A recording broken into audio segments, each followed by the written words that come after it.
Hi, I'm Momo, and what a great first video to make on my channel.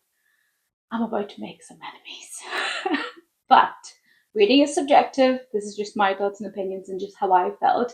I have read Fourth Wing since the very start, so I've been through this journey, and Onyx Storm just did not live up to the expectations and the hype that I had. But before I proceed, you can find me on Instagram as well, where I do a lot more like memes and stuff and just more casual content, very snappy book reviews and recommendations. So follow me if you haven't yet there. And let's get into why I really didn't like Onyx Storm. Please don't hate me. Definitely the minority of people who think this way, who definitely am. I've seen some people who disliked it, and then I've seen a lot of people who loved it. So if you loved it, fair play.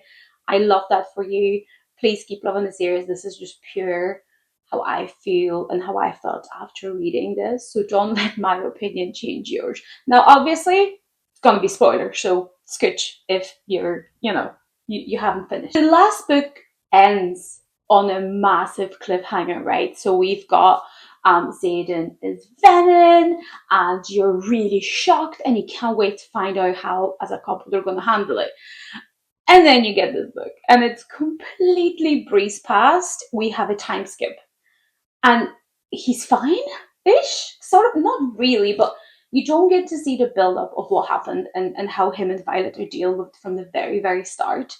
So to me, right away, there was a momentum lost at the start of this book. There was just that anticipation that I was waiting for that just never happened at the start. And the start was so slow. It was so slow. And the first 300 pages, I was bored. I feel like there isn't really a story to tell anymore, right? Because in Fourth Wing, we had Violet who had to prove herself, prove to her mom, prove to herself that she could tackle this challenge and become good at being a writer, which she did. And then we had the romance. So we had Xaden and her, and will they get together or not?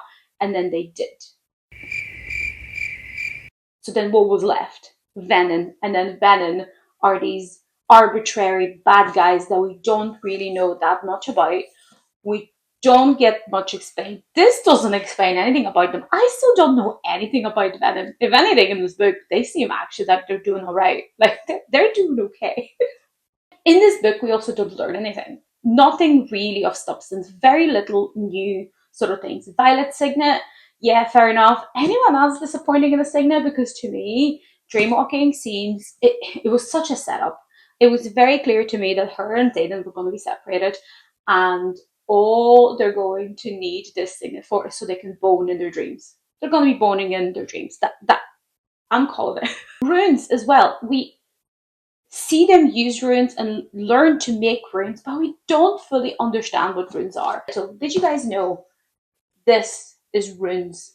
These are runes on the books. I had absolutely no freaking idea that these were runes. I still don't fully understand what runes actually are. I also found the ending was just so unsatisfying. I've seen it from the last book. I've seen it from page 40. It was very clear when Xaden calls her a duchess. I just knew. And I literally said to my friend in the voice note, I bet you they're gonna pull a resanded Feyre. They're gonna get married in secret, and then she's gonna have all his lands or whatever, and then they're gonna get separated and he's gonna disappear.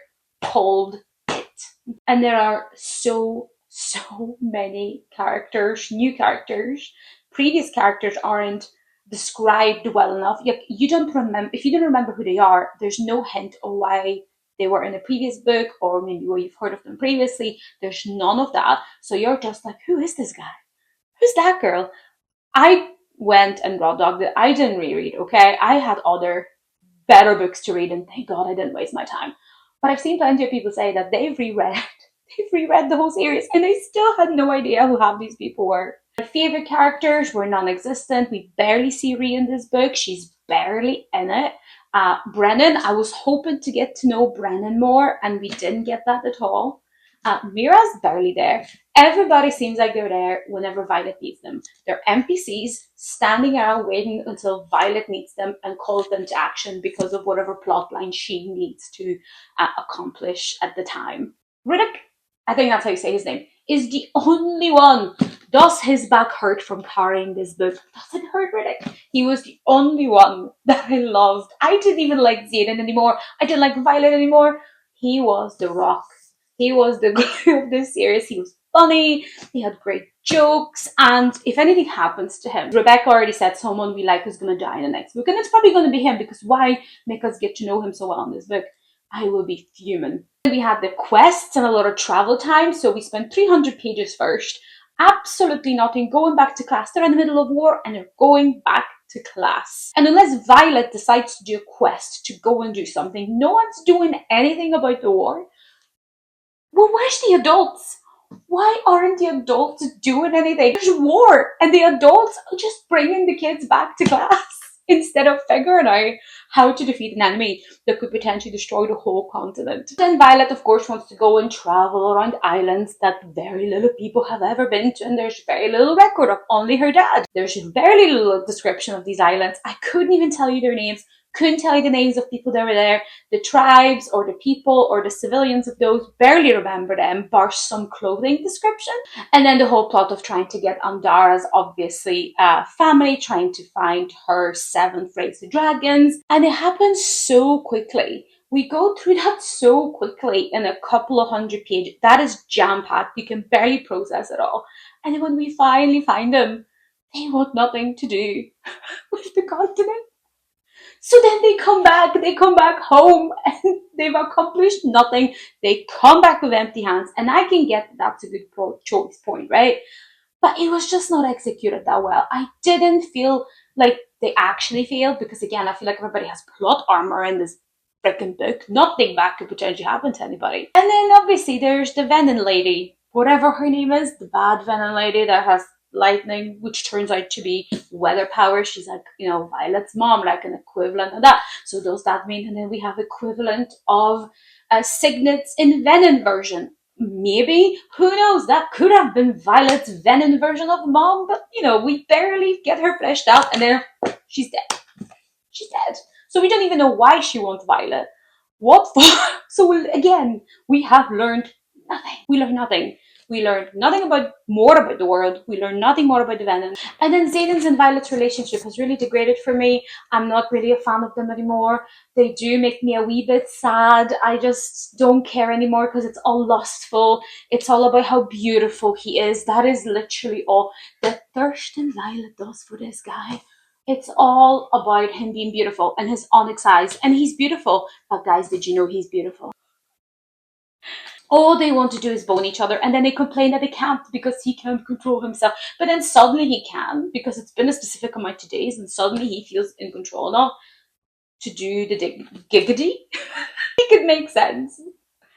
So yes, thank you if you've stayed this long to listen to my rant. This book was not it. I'm extremely disappointed. I will probably rage read the next one, because I can't help myself.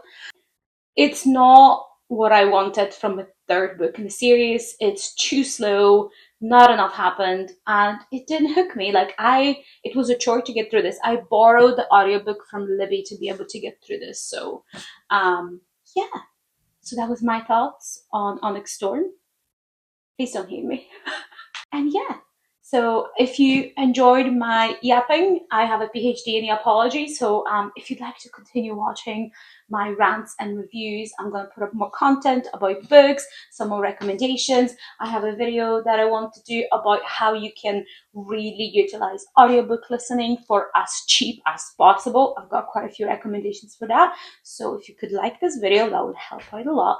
If you would like to subscribe, that would be great. And you can, again, follow me on Instagram for more in-depth life and just general things. I put up a lot of my stories. You can get more involved and message my DMs. So, bye!